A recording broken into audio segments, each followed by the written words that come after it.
You might have been wondering something. Where have any and all voiced videos by yours truly been during December and January? Well, that's material I want to get into. Material warranting its own video, because there's more than just a simple highlight. I got stricken by a bad cold. I'm thankfully no longer affected by it now, but that doesn't change some underlying problems. I talk about it in my next video, but there's simply too much to mention for that.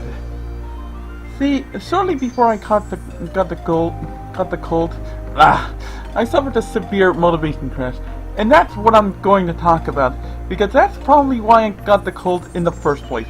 It certainly wouldn't surprise me if the virus responsible saw the opportunity to be obnoxious. I want to talk about the factors behind the motivation crash that I mentioned for that, the ones that come to mind at least. Off the top of my head is how unsupportive people can get. It is, of course, obnoxious that people are going to keep claiming that I suck at games, even against evidence to the contrary.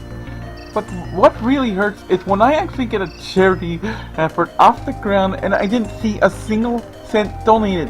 What gives? I was using extralife.org. How was I going to exploit anybody for money?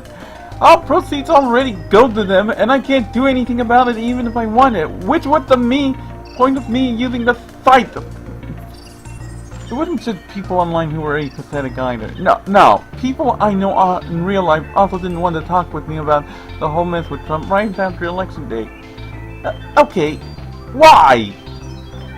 No, seriously, why? All the red flags were already there back on election day. My video ranting about Trump becoming president proves that much. And there's simply too many problems with both Trump being president and why he could get enough of the electoral vote for that as well. And for God's sake, I've been accused of being shallow before, but I was actually wanting to actively talk about politics instead of games or girls. I shouldn't be snubbed, I swear to God! You see how I felt so broken, more than usual. Being unable to really turn to virtually anybody sucks. It's at least borderline online, but in real life, no such luck. How I wish it wasn't so. As I was not over the problem before the cold struck, and oh god, the cold. I did not want to do voice commentary. I've been there, done that. I've had people remark in comments for video where I clearly had a cold that I almost died. That was the only part worth a damn. And really, in general, the cold was nothing but a miserable reminder of how much being single sucks, especially when reasons to even be glass half full also end up being cold comforts. People can argue that marriage becomes an unpleasant experience in some pessimistic comment, but too bad I'm already dealing with that now anyway. Besides which, I think a marriage becoming unhappy inevitably has at least one of the parties at fault. But of course, people only care about the short term, and that's why we have so many statists. I know I'm quoting Darth Vader saying this, but I find people's lack of faith disturbing. It's hypocritical that they would expect me to have faith when they also give me no reason I should. I would not be so critical of this issue otherwise, but unfortunately people want to be apathetic. Thus they don't come to me whatsoever. This when I'm supposed to believe that they should be doing that. You know what brings that up? This odd dream I had recently. What happened in that odd dream is that me and an Asian Genki Girl were out on a date and we found ourselves in an alternate reality that was created by Peter Griffin. Yes, that Peter Griffin. You can tell that the alternate reality was nonsensical with nothing healthy about it. The Asian Genki Girl proceeded to try to stay in reality and even objected to me wanting to take her out of it because apparently I just want some perfect world like I'm some robot.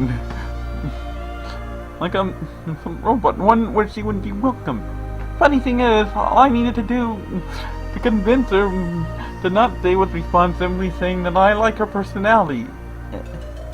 Can anybody guess where I'm going with this? If I need to spell it out, I'm thinking about problems involving a certain 3 words. 3 guesses what they are and the first 2 don't count.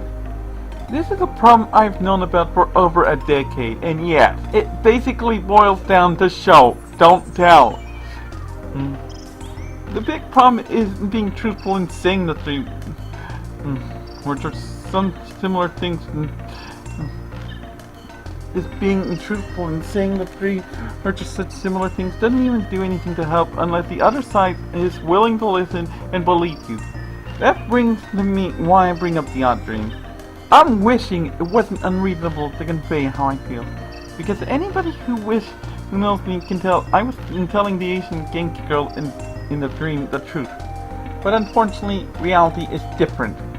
I can't be terse and to the point like that, because for all people, especially the opposite sex, can tell, I could very well have ulterior motive.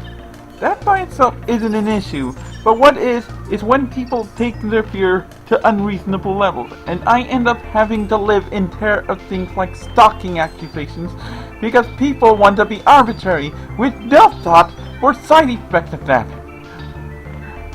Wanna know why I get involved in game balance as much as I do? Because game balance is supposed to encourage healthy values, bravery among them. Unfortunately, scummy behavior happening as much as it does in real life makes that counterproductive.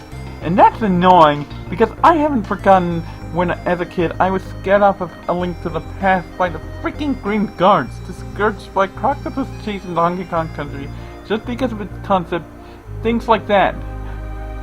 I would like to believe I have come a long way from that, but people, especially the opposite sex, want me to be hopelessly up against a completely stacked deck, proven by those god-awful, cheap stalker accusations, because apparently discretion isn't a better part of valor.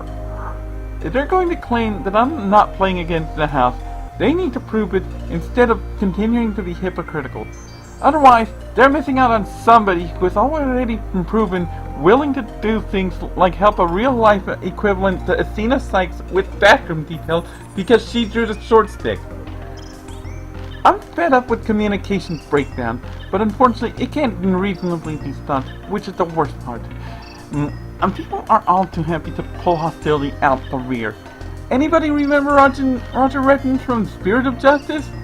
Too many people are like him. Some may be the particularly hideous successor murdering because they believe nothing about having a heart.